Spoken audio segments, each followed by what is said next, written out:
Back in February, if you can even remember that far back, it seems so long ago.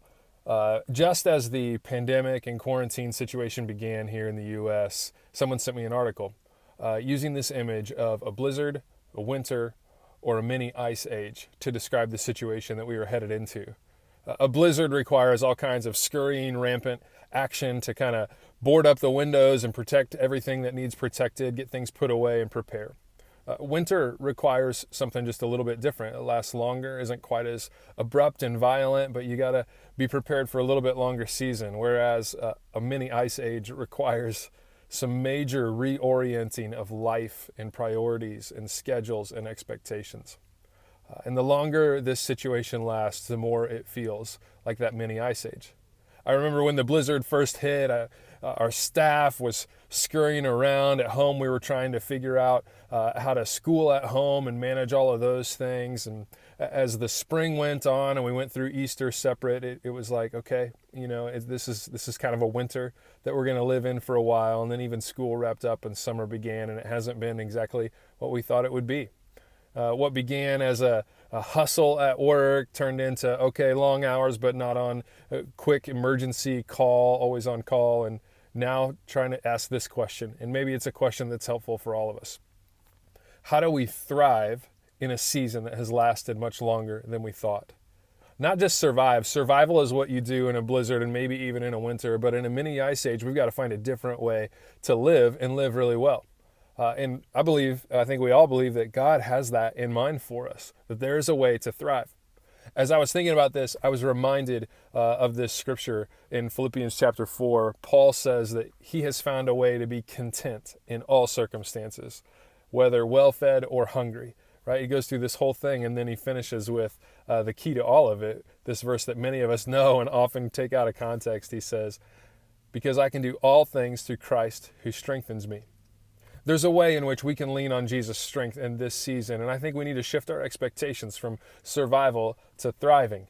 And so for the next couple or three blogs at least, I want to talk about how do we find our way into contentment, a satisfaction, and a way to really thrive in life with Jesus and with people around us, even in a situation that seems like it just needs survived or waited out.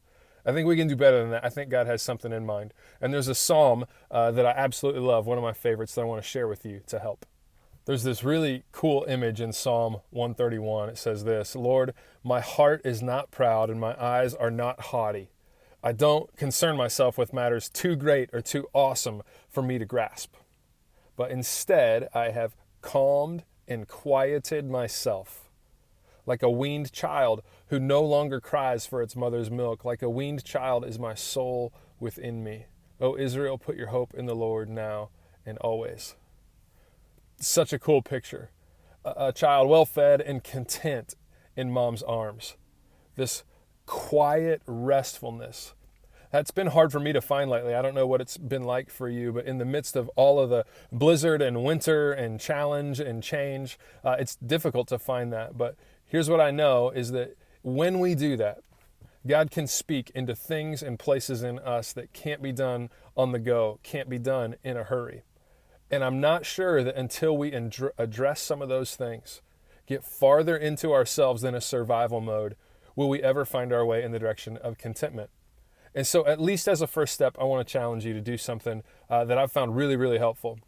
Take 2 or 3 hours, yes, 2 or 3 hours in a row, uninterrupted, to be agendaless, to be resourceless, and just be quiet with God. For me, the best version is a hammock on a mountain. Did this again recently. It is so right and so good. Maybe you don't have a hammock and maybe you don't like mountains, but find a restful, filling place. Ask the people around you to help invest in you to create space for you to go and be alone with God. Now, it can be unnerving because the things that'll come up, the losses, the tears, the expectations, all the different things that'll come up. But the beauty is that when we let God in that far, when we slow down enough, when we calm and quiet ourselves enough, God can speak into things that keep us from really living a life of contentment.